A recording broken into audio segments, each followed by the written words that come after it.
รือว่าน้องเดิมเห็นคลิปเมื่อคืนเราก็เลยให้ปะไปสอบโอ้ก็เลยบ่อยากถามว่าเจ็บโดยเรื่องนี้เองพี่น้อง นี่เป็นเรื่องเก่า นี่นะ เรื่ นี่ องรอบอีกแก โอ้นี่นี่ นี่ตากกินเด็กก็ตบมือนะ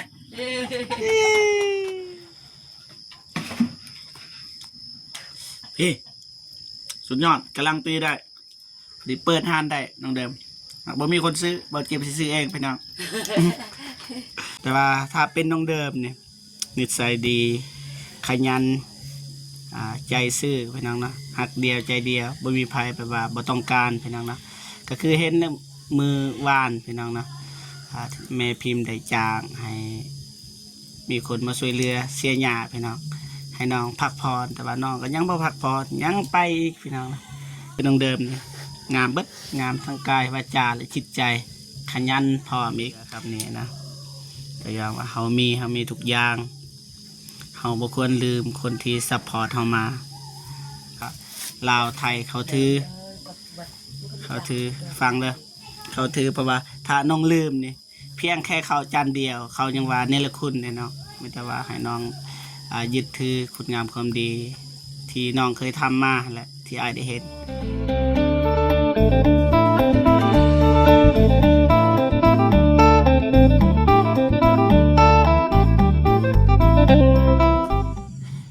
กับทักทายสบายดีและสวัสดีพ่อแม่พี่น้องเบิดสุขูสุขคนเนาะทั้งในลาวและก็ต่างประเทศเนาะกันยินดีต้อนรับเข้าสู่ซองเบาเจ็บชาแนลคือเก่าพี่น้องเนาะตอนนี้ก็เบาเจ็บได้นั่งอยู่เฮือนครัวของน้องเดิมพี่น้องเนาะบ่ฮู้ว่าน้องเดิมเฮ็ดหยังตอนนี้เนาะมันจะว่าเชิญพ่อแม่พี่น้องไปเบิ่งนำกันว่าน้องเดิมเฮ็ดหยังพี่น้องเนาะไปบาดนี่สบายดีน้องเดิมสบายดีไอ้เจ็บสบายดีพ่อแม่พี่น้องผู้ใหญ่ใจบุญทุกท่านสบายดีFC พังไทยพังลาวอยู่ต่างประเทศอยู่ในบ้านสบายดีเบิร์ดสมูทุกคนเด้อสบายดีรู้สึกว่าเศร้าๆนะน้องเดิมวันนี้นะสบายดีเด้อป้าเด้อสบายดีนี่รู้สึกว่าเศร้าๆยิ้มก็ยิ้มแบบบ่เต็มใจพี่น้องนะบ่ฮู้ว่าต้นปลายสาเหตุเพราะอีหยังพี่น้องเนาะแต่ว่าเฮาสิไปถามปากของน้องเดิมก่อนเนาะเพราะว่าตอนนี้ก็น้องเดิมบ่อยากเว้านำบ่เจ็บปานใดพี่น้องเนาะค่าเวียกจักนี่ก็บ่ฮู้พี่น้องเนาะโอเคป้าเป็นคนไปส่งน้องเดิมแม่นบ่โดยเป็นหยังคือบ่ให้เบาเจ็บไปส่งน้องเดิมว่ายันเบาเจ็บค่าเวียกถ่ายคลิปเพื่อนน้องสาลี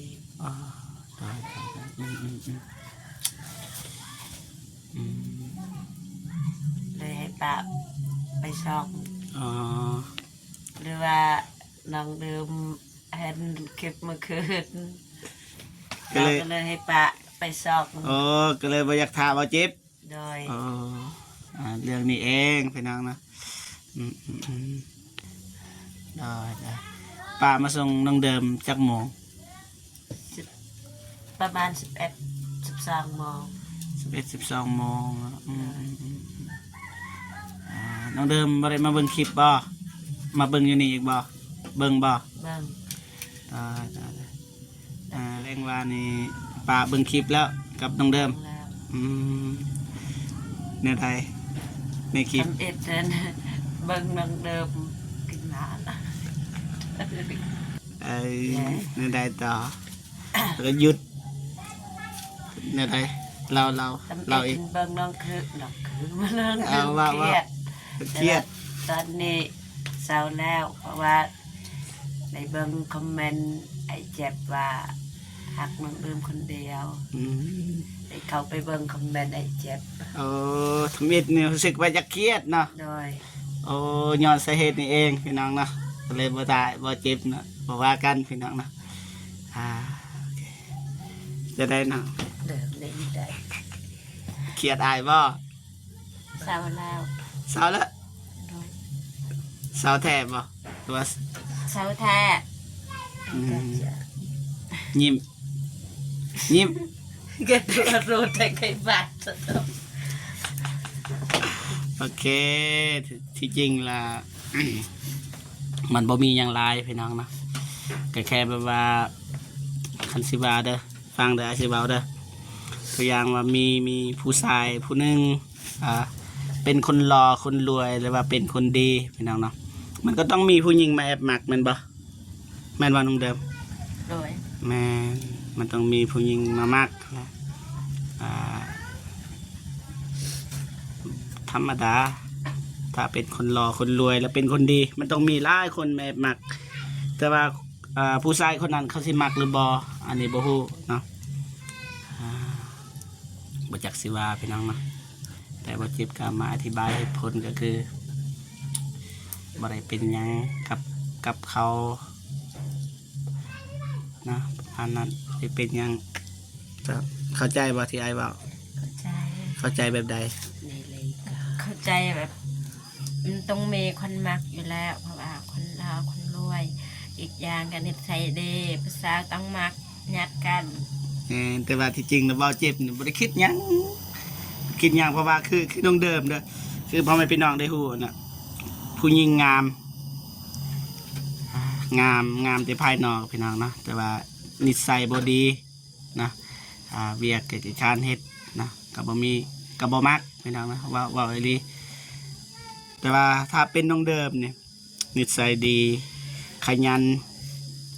ใจซื่อพี่น้องนะหักเดียวใจเดียวบ่มีภัยแบบว่าบ่ต้องการพี่น้องนะก็คือเห็นมือวานพี่น้องนะแม่พิมพ์ได้จ้างให้มีคนมาช่วยเหลือเสียหญ้าพี่น้อง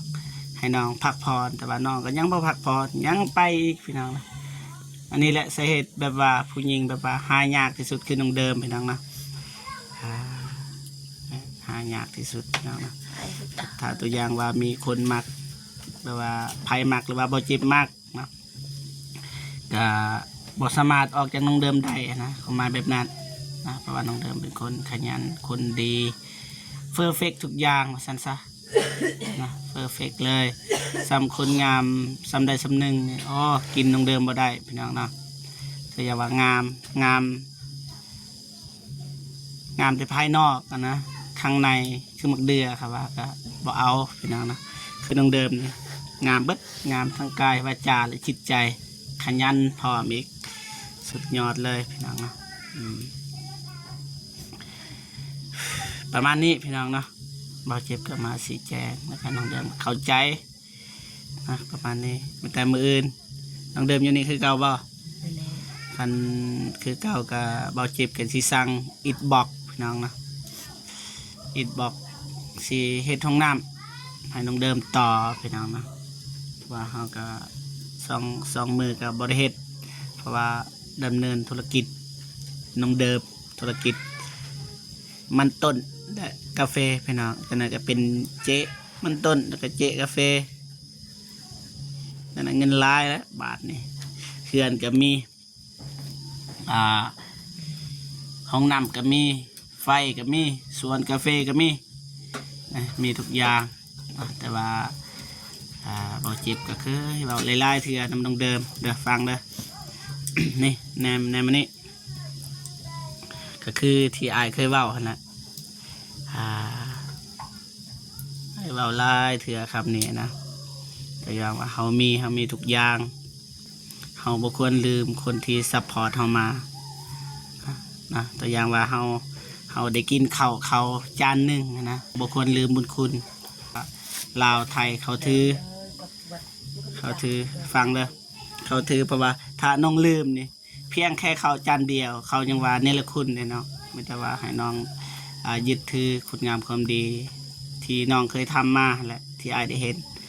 ถือว่าสุดยอดหลายนะก็ไม่แต่ว่าเบาเจ็บก็ย้ำตลอดให้น้องเดิมบ่ควรลืมบุญคุณแบบว่าทาง FC และผู้ใหญ่ใจดีทุกท่านนะที่แบบว่ามาซัพพอร์ตมาเอาให้ถึงว่ามันสิน้อยแต่ว่าบุคคลลืมมันนะบุญคุณคนคือยิ่งใหญ่แหละคันลืมเพียงแค่เข้าจานเดียวเขายังว่าเนรคุณแหละพี่น้องนะคันลืมมันนะอยากให้น้องจดจำไว้ในใจว่ามีคนช่วยเหลือมีคนหักคนหอมนะบ่ให้เศร้าคือแต่ก่อนมีแต่สู้เฮ็ดเวียกธุรกิจของตัวเอง ว่าเห็ดกาแฟเห็ดมันก็แล้วแต่เนาะขอแต่ว่าเขาอย่าลืมตัวเองเพราะว่าเขาก็มีเฮือนมีจังหวะก็มีห้องน้ำมีไฟโปร่งครบสุดจนเราลืมโตจะหน่อยนะ บ่มีวันนะ ดีดี บนคนครั้งนี้ แมนดีทั้งเถอะ จนถึงบ่มี มีลมหายใจเด้อโอเคก็ดี เก็บ ดี เอาไว้ในใจตลอดไป เด้อเพราะว่าไอ้งานคนเฮาแบบก็คือน้องตอนนี้ก็ขึ้นอยู่เพราะว่าชีวิตเฮามันต้องมีขึ้นต้องมีลงแต่ว่าบ่ให้ลืมโตขอให้เป็นคนดีคือเก่าคือต้องทุกคนรู้จักนั่นแหละเราเจ็บกับเว้าตลอดหลังไม้หรือว่าหน้ากองหลังกองฮักกับเว้าตลอดพี่น้องนะบ่ให้ลืมบุญคุณคนพี่น้องนะโอเคขอแต่ว่าให้น้องจำคำนี้ไว้ โดย ได้แล้วบ่เครียดอีก บ่ โอเคก็บอกว่ากันพี่น้องนะโอเคมีแต่ว่าเสือนี่เห็ดต่อพี่น้องนะสุกแล้วบ่ สุกแล้ว แล้วเอาเห็ดอะไรต่อมันเห็ดมาโทรศัพท์ไปเห็ดพี่น้อง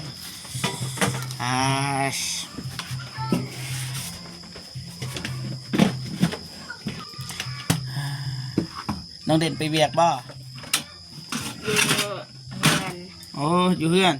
มันนี่พักผ่อนบ่มืออื่นสืบต่อภารกิจพี่น้องเนาะเหตุห้องน้ำคือเก่าเราเจ็บสิสั่งอิฐบล็อกมืออื่นสั่งเพราะว่าแม่พิมพ์แม่หักของเบาเจ็บน้องเดิมนั่นแหละเพิ่นสั่งให้ไปเอาอิฐบล็อกเพราะว่าดำเนินซื้อก่อนมีเท่าไรซื้อไปก่อนพี่น้องเนาะ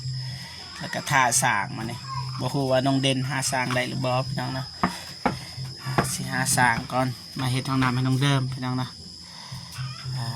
คันบ่เจ็บเฮ็ดคือจังได๋บ่ละเอียดนะหรือว่าผิดพลาดจังได๋มันสิก็สิยากพี่น้องเนาะจ้างเขาดีกว่าแบบจ้างช่วยเหลือแน่จ้างแน่คันสิจ้างเต็มเม็ดเต็มหน่วยเฮาก็บ่มีเงินพี่น้องเนาะเลยจ้างคนแล้วก็ให้น้องเดิมบางทีก็ให้มื้อแรงนี่ให้น้องเดิม5คนมาเฮ็ดห้องน้ำแบบว่าผู้ใดเฮ็ดเป็นแน่คิดว่ามันสิงามนะเอาคนนั้นแล้วก็ราคาก็เว้ากันได้นะพี่น้องเพราะว่าเงินของน้องเดิมก็ยังอยู่บางทีมืออื่นก็ซื้ออินบ็อกซ์แล้วก็สิมาสรุปเรื่องเงินพี่น้องนะว่าเหลือเท่าไรได้เพิ่มมาเท่าไรพี่น้องนะอยากให้มันจ่ายแจงนะเพราะว่า FC เพิ่นก็ยังงงอยู่เรื่องเงินลงคำพอหรือบ่ค่าห้องน้ำหรือว่าบ่พี่น้องนะเขาก็สิมาเล่าเรื่องมือบัดซื้ออินบ็อกซ์เรียบร้อยพอเรื่องอินบ็อกซ์ก็จึงมาเล่าเนาะมีเงินเท่านี้งบเท่านี้มาสีแจงให้พ่อแม่พี่น้องได้เบิ่งน้ำกันเพราะว่าตอนแรงเบาเจ็บสิสรุปเพราะว่าเบาเจ็บได้จดไว้ในบัญชีเงินของแม่แสงจันทร์เงินของแม่สุภาพเงินของแม่พิมพ์เงินของแม่ลินพี่น้องนะก็ประมาณนี้พี่น้องก็สิไปแจ้งมืออื่นนะโอเคเรียบร้อยวันนี้เนาะพ่อแม่พี่น้องนะเห็ดยังต่อวันนี้ข้าวสุกแล้ว สิครัวไข่ ขัวไข่ โดย ขัวเป็นอยู่บ่ เป็นแต่บ่แซ่บ เป็นแต่บ่แซ่บ โดย บอกว่าเรื่องแซ่บนะเป็นบ่เจ็บถามคนบ่เป็นบ่เจ็บสิซ้อนบ่ต้องอายเป็นบ่ เป็น เป็นจังเฮ็ดเป็นเฮ็ดบาดบ่เจ็บทับเบิ่งแล้วบัดนี้คันบ่เป็นบ่เจ็บก็สิซ้อนขัวไข่พี่น้อง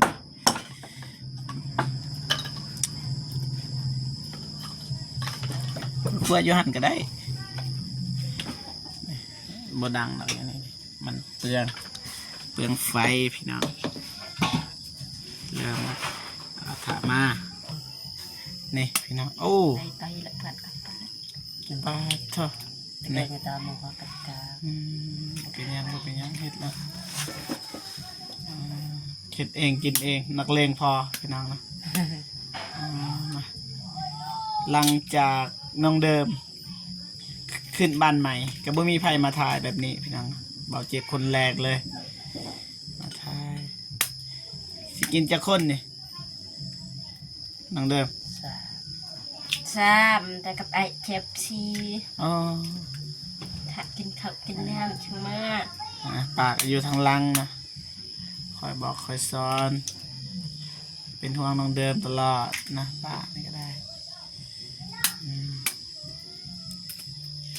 เอาครับ ตอน เอาจ้ะมา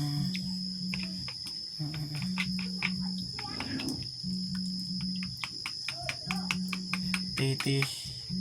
เอาใส่เกลือเป็นนัวแล้วก็ตีนอกจากใส่เกลือใส่เป็นนัว ทำไมใช่ มากินรสเป็นยังใส่หน่อยเดียวไม่ต้องใส่หลายใส่ฟ้าก่อนใส่ฟ้านะ เดือไม่ทราบ ใส่ฟ้านะ มัน ยัง ก็เป็นไงมันปลาแต่ว่าบาดบาด เอาละใส่เป็นนัวบัดนี้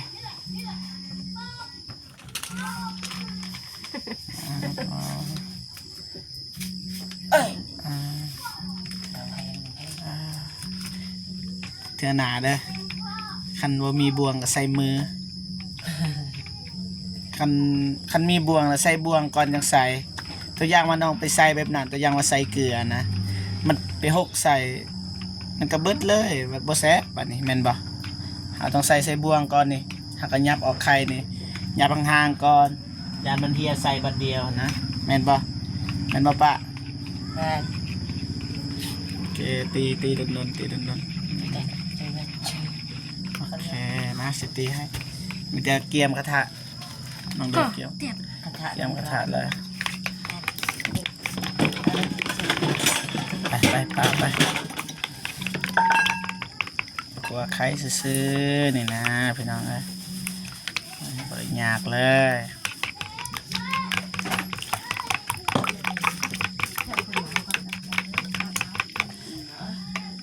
บายกริบ พี่น้องนะโอเคได้แล้วจะนำมันก็หอดนะมะพร้าวก็ได้จะหน่อยนะบัดน้ำบัดมันหอนก่อนพี่น้องเนาะนี่ถ้าหนึ่งก็ตีก่อนพี่น้องจะนำบอลเค็มบอลหวาน หวาน ใส่น้ำตาล เป็นหวาน บ่ทันหอนพี่น้อง ต่อบาเป็นอีกต่อ หอนแล้วบ่ ต่อ ยังอย่างหนึ่งอีกนับหอด30 1 เดี๋ยว 30แล้ว อ้าวบ่นั่นก็ได้บ่เป็นหยังน้ำมันมันหอนทอดครึ่งกลางก็แล้ว จึงแต่กระไม้ บ่ใส่นั่นก็ได้ ต่อดีกว่า เอามาน้องเดิมครึ่งกลางเด้อทอดสูงๆเลย มันลงแหง บ่ซ่าเอานี่เห็นบ่ จ้าฮะ เห็นบ่พอแล้ว จึงเป็นกระไม้เด้อ นี่แป้ง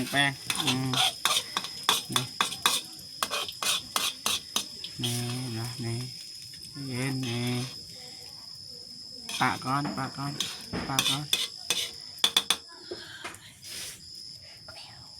อี ปะก่อนก็หน่อยอาซิซอยนะบ่เป็นหยังกัดบ่เฮ็ดตอนนี้สิเฮ็ดตอนใดตอนเฮาอยู่นำกันนี่แหละบางทีป้าเพิ่นบ่อยู่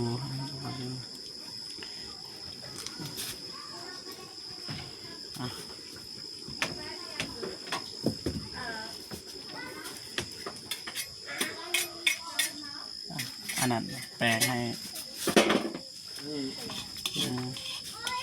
มันเนาะ แปลงให้นำเฮียนะมานี่นะข้างเอาก็ได้นี่แบบนี้โอเค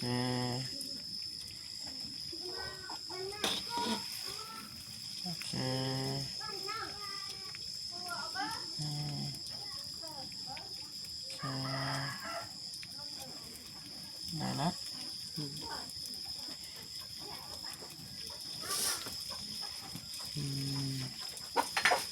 แกมีตับแล้วอันเอ็นมัด ได้ได้ แกกาบกระจับ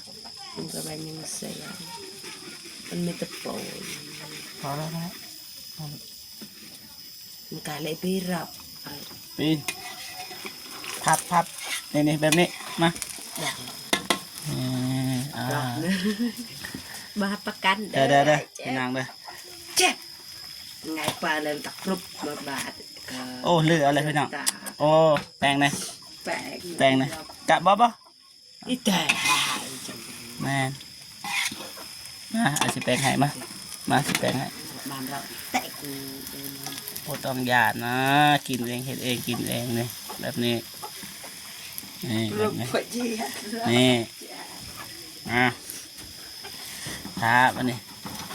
นี่เห็นปะไข่ปรุงเองเห็ดเองพี่น้องนะ กินเอง นักเลงพอกินเองอีกไข่กำลังใจนะนี่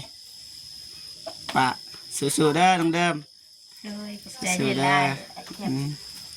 ปาก เศร้าเครียดแล้วบ่ เศร้าแล้ว บ่เคยเครียดบ่ บ่ บ่เคยนะเครียดอายบ่ได้เลยไปเครียดเรื่องบ่เป็นเรื่องนะเนาะพี่น้องนะน่าจะได้เลยสำนึกได้ป่ะเราจะกินให้มัน ถอยเราไล่ตะกราก กินให้มันใหม่วันนี้ป่ะให้ปลาแบ่งน้ำบ่จิบก็สิกินน้ำนี่พี่น้อง กินน้ ให้กิน ำ บ่ ม่วนกินไรคน บ่ม่วนหรือบ่แสบ คันกินบะไรคนบะม่วน บ่ม่วนฟังเพลงเอ้าเปิดเพลงนำ เพลงก็เพลง ได้แล้วสำนึก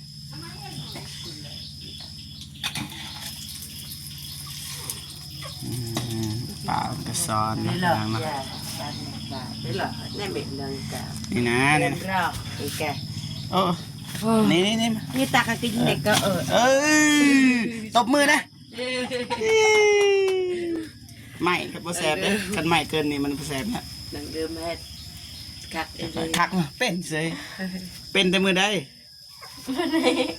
เป็นแต่เป็นเด็กจับสาม เป็นเดมอนี่ไอ้เจ็บสอน ตอนอ้ายสอนตลอดอ้ายบ่ได้เฮ็ดหยังสับ ยอด อ่ะ ที่ดอกอีสาน นี่เด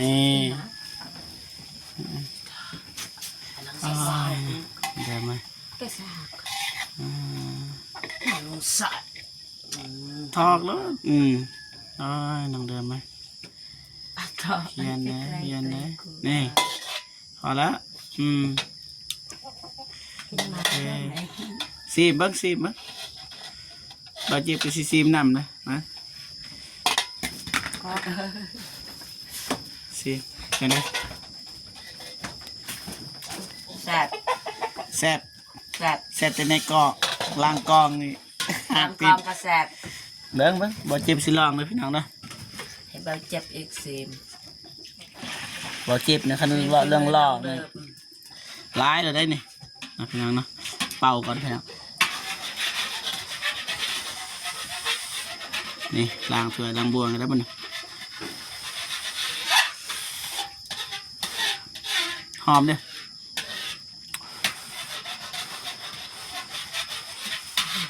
บ่หอนบ่ปากกินบางอย่างบ่หอน บ้า เบิ่งเด้อบัดนี้เด้อบัดนี้เด้อนี่พี่น้อง